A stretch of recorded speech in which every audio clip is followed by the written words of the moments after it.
Hi, my name is Anna, and I am a violinist and music teacher in training.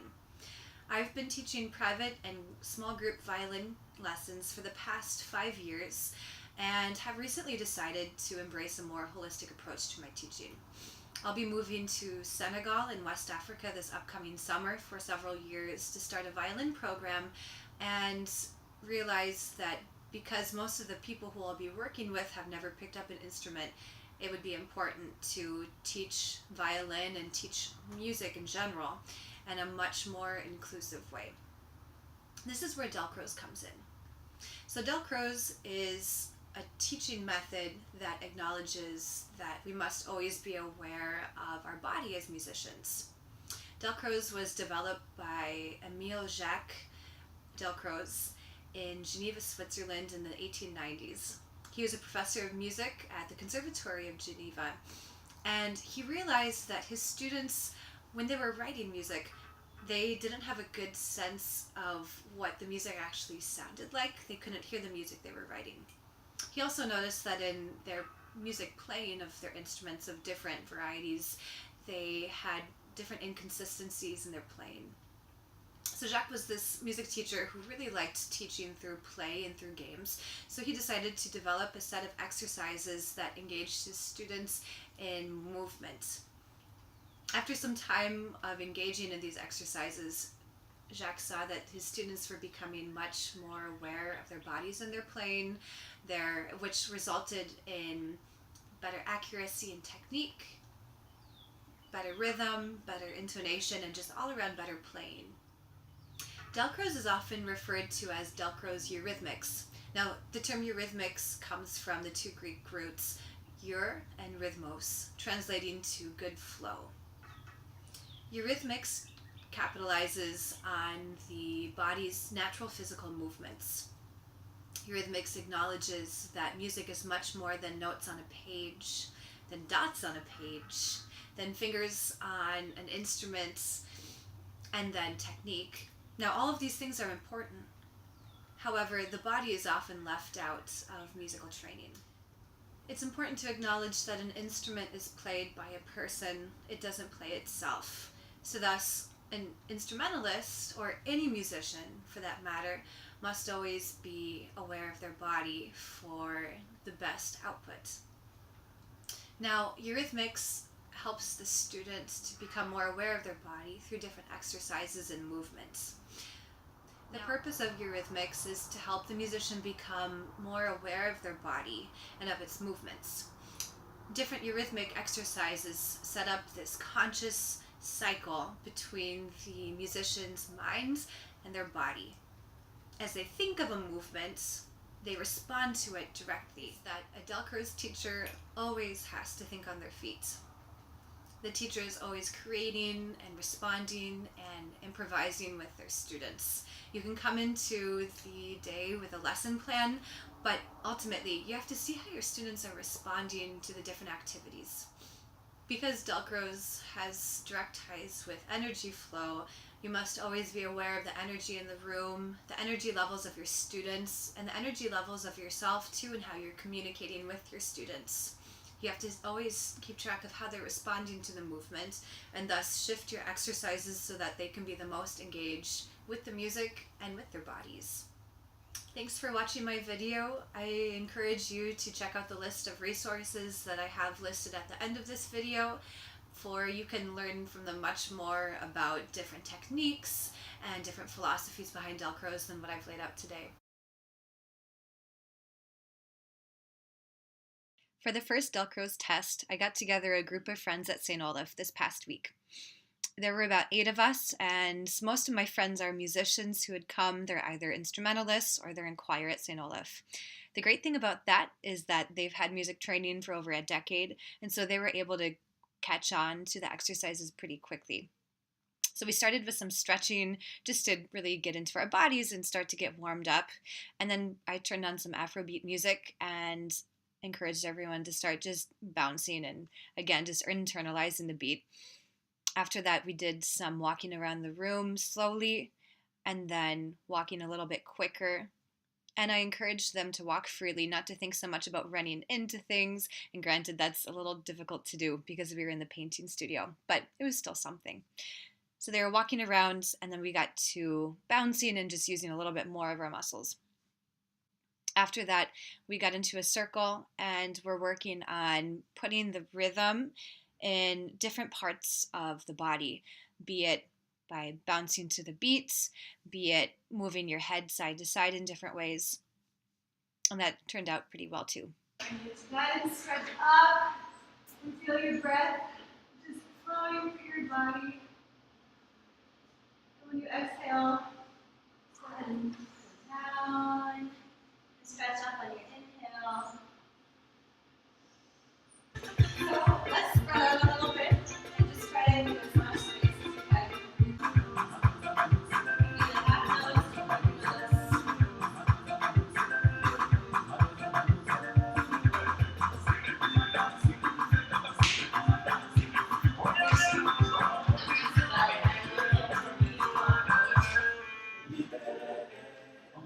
Start to bounce your body a little bit.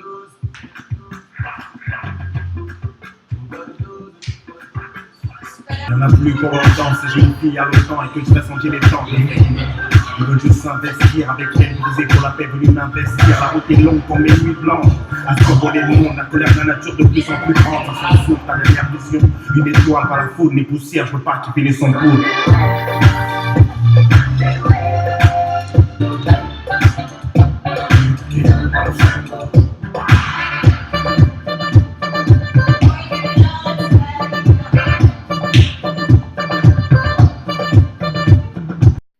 After our group had finished up stretching and doing exercises that focus much more on just your own body, we started to do some call and response. So this is where our group formed a circle and each person received a set of drumsticks, or these were colored pencils. So the goal was for the first person and for each person to come up with a rhythm that they would beat on their sticks, and then we'd respond. The person would then repeat the same rhythm and everyone would respond, and we'd go around in the circle and do that. The goal of that was to not only be creative but to stay with the beat, and for the most part the group did a good job. I think that with some students, when it came to be their turn, they got a little bit anxious because they were put on the spot, and so that's when a couple of individuals had a harder time staying with the beat.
now, after we've done like some moving of different parts of our body and drumsticks, the floor is open for doing whatever you want as your examples. We're going to do the same thing, but you're welcome to move any part of your body. You're welcome to use drumsticks or not drumsticks.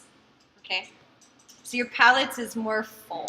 So then after each of us had a chance to think of a rhythm and then to have everyone repeat it back, I decided to open the realm of possibilities a little bit more. So each student could then use their drumsticks and any dance moves to come up with another rhythm for us to copy. While this was pretty fun, it continued to put people on the spot, and I think that this was the most difficult exercise for people to follow because there were so many possibilities and because there was so much individual ownership and freedom in what it is that the person could do.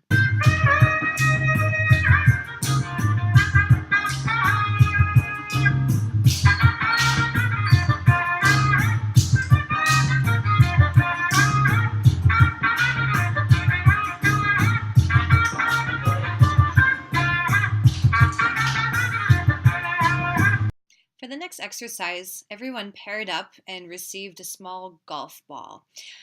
I encouraged each pair to throw the ball back and forth and to be creative with it, to be able to roll the ball on the floor, to toss it lightly, to do different dance moves with it.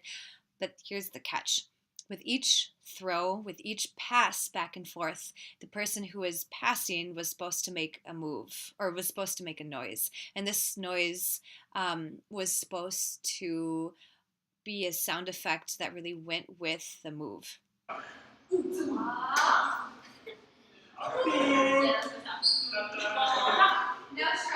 to do some different moves that you haven't done yet. So try to shake up your moves with a little bit more variety. And you guys can like walk around.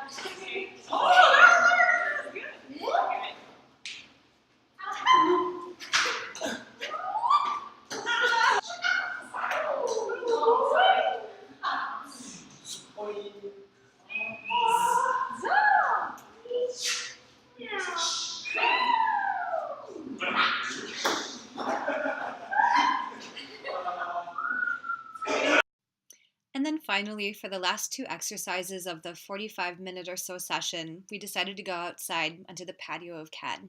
So we brought a soccer ball with us, and we got into a big circle and really expanded upon that golf ball exercise. So rather than being in pairs, the group had one ball, a bigger ball, and it was to be passed anywhere in the circle. And when someone passed the ball with their feet or with their head or their hands or however they wanted to pass it, they again were to make a sound. At first, this went pretty well, and then people forgot that they were supposed to be making sounds and they just started kicking the ball back and forth. And then finally, the last exercise was to pair up again and to choose one person to start by just dancing to the music freely, to move freely. The other person was to watch what that person was doing and to try to mirror them at the same time. And then finally, we got together in a circle and we stretched. And this was something we did at the beginning too, just as a final release and group activity.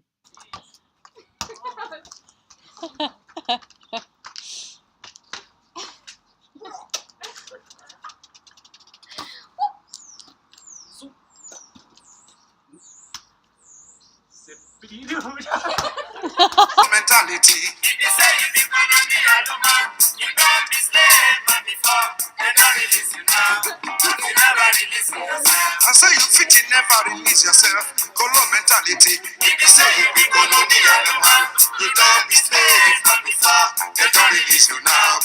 But you never release yourself. It be so. It be so. Them they do, them they overdo all the things that them they do. It be so. It be so. Them they do, them they do, them they overdo all the things that them they do. It be so. It be so. Them they do, them they think it's they better pass them, brother. And it be so. It be so.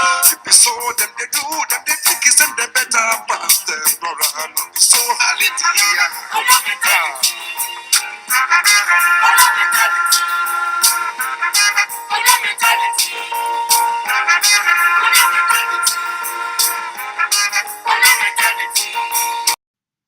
Overall, I think that my friends who I worked with for this exercise really did enjoy the Dalcroze session. They came up to me afterwards and just commented that it was nice to just be able to freely move, to listen to some new music, and to be in a group of people that was different than who they normally are with. They liked that there was quite a bit of freedom in movement, so that was good.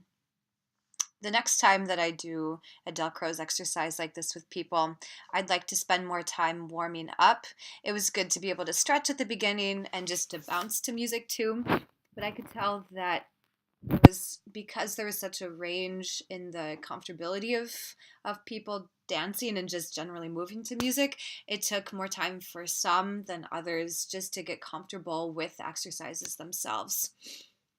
So that would mean that for some people, in the event that they do another Dalcroze class and I'm the one leading it, that it would take more time for them to warm up, even if they're comfortable with the different exercises we're doing. But I think that it would help the group dynamic overall. I think that part of this too stems from the fact that the group who I was working with had some people in it who weren't as familiar with others.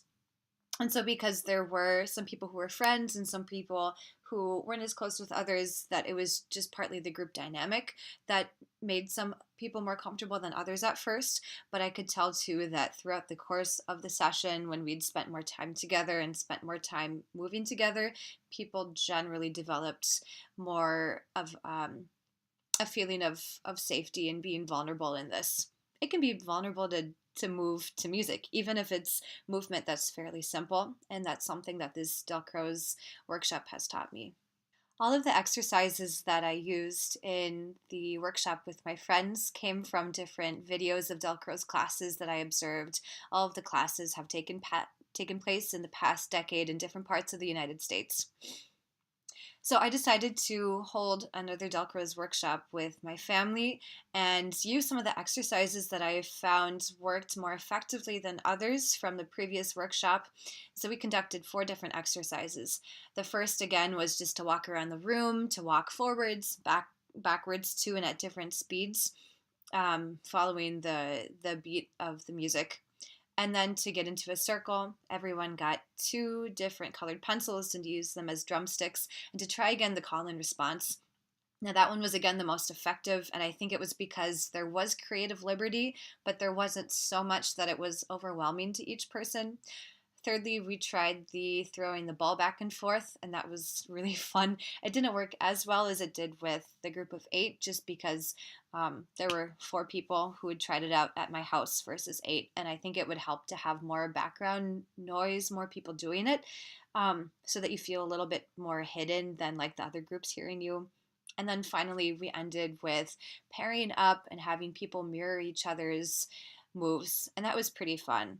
Now, the drawback of that final exercise is that individuals normally don't move as in time to the beat as they could. They think much more about the moves that they're making and just they're more conscious of how it is that they're moving. But I think that it's still an effective exercise because it makes you so aware of your physical self, of your body, so that when it comes time to make music as a singer or as an instrumentalist, you are thinking much more about your body and you're more aware of the space that you're inhabiting. The time that I tried Dalcroze was when I was 4. I just started violin, and my family enrolled me in a Dalcroze class where I got together with a bunch of little 4, 5, and 6-year-olds in a classroom, and we were led in all these different exercises in a circle. So I liked it a lot when I was younger because I had this great sense of play that almost all kids have, where you don't worry so much about what it is that your body's looking like when you're moving. You're not so conscious about what it is you're doing, and you just enjoy it for the fun of it. It was interesting to see how it is that different people of, late teenage up through middle age, how they moved when they were engaged in different Dalcroze activities, because there's a lot less of that sense of play in adults than in children.